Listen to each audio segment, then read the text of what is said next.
this creates an affinity between a radio listener in Sweden and a poor woman in Gaza whom they would otherwise relate to in a more or less condescending way because they feel that she's a victim. And I think this is one of the challenges of journalism reporting from a place like Gaza, that you don't want to make the people victims, because that way nobody in Sweden will be able to relate to them.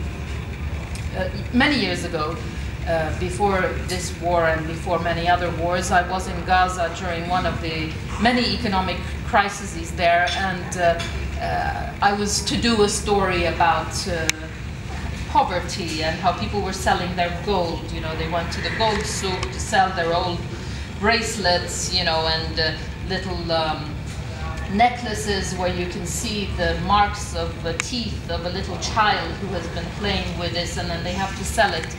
Personal stuff. And then I went to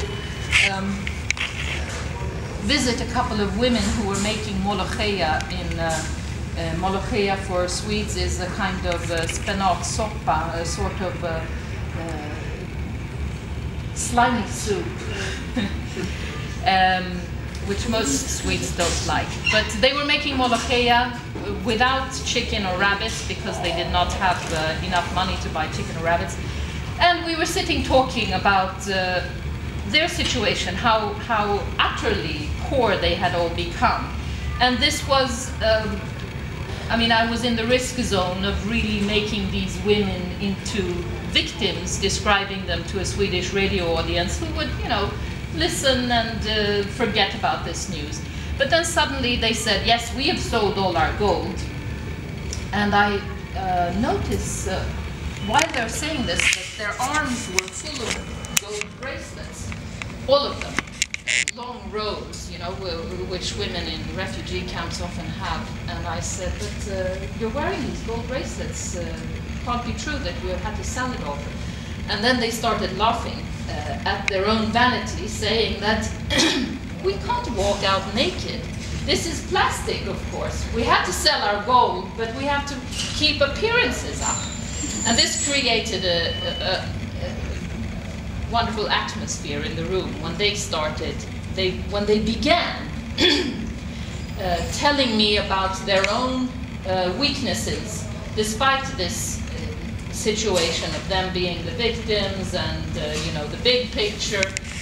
And then the woman whose house we were visiting, she wanted me to really understand how poverty had struck her. So she said, look,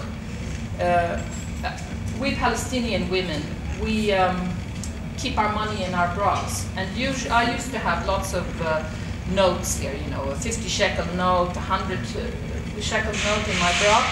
But now I have no more bills, so it's all coins. And then she took the straps of her bra, and her bust was quite large, and she shook it so that, you know, I'm a radio reporter, so I was there with my microphone, so you could hear all these coins. And of course, I was very lucky. My story was done. Everyone who heard this in Sweden, this is many years ago, could relate to her coins in her bra, and the fact that she was laughing at herself, that she was poor with coins in her bra, and so on and so on.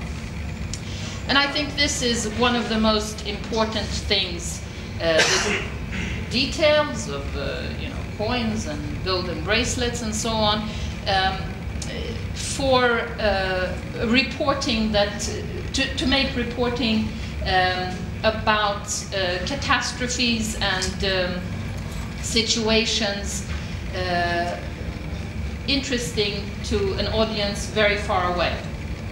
Now, of course, in Sweden there are lots of extremely qualified radio listeners. Most of you belong to those of you who are from Sweden.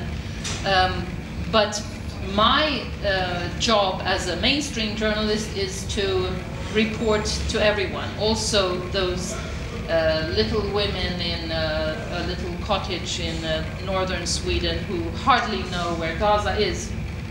And I have to say that many of those people, many of these little women do it when they do have email. Some of them do, or they use their son's email. They send little letters and emails to me and show some kind of appreciation of suddenly understanding a conflict that they have never taken interest in. And that's what I think is the important challenge. When it comes to the latest war in Gaza, of course, I was one of these reporters who wasn't let in.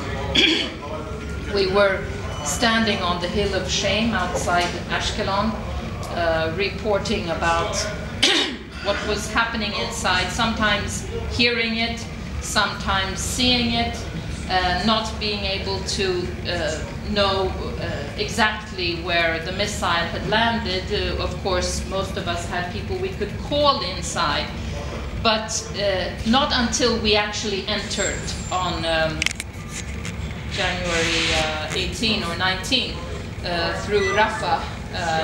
I went with some of my colleagues the whole trip around the Sinai Desert to enter through Rafah. That's when we could begin from scratch, reporting about something that was known to everyone, but suddenly we were there. And this was, of course, an impossible task to start telling people all over again what they already knew, but they didn't have clearly in detail. They hadn't heard the woman whose children had been burned to death. They hadn't heard the little kids who had lost their parents or siblings. And I thought that, well, this story is, it's impossible to do anything about this story because everybody already knows what they're going to hear. But the mere fact of being there, the presence, the details, and being precise in what you report was in fact a much more, for a journalist, rewarding situation, because you didn't have to tell everyone about the big picture, what had happened. You could really concentrate on the details. And I think this made a huge impact when people finally in the West, because of course Al Jazeera was there all the time, and Al Arabiya, and most of you knew what was happening in detail, which the Western audience, the Western mainstream audience did not, those who were not watching Al Jazeera English.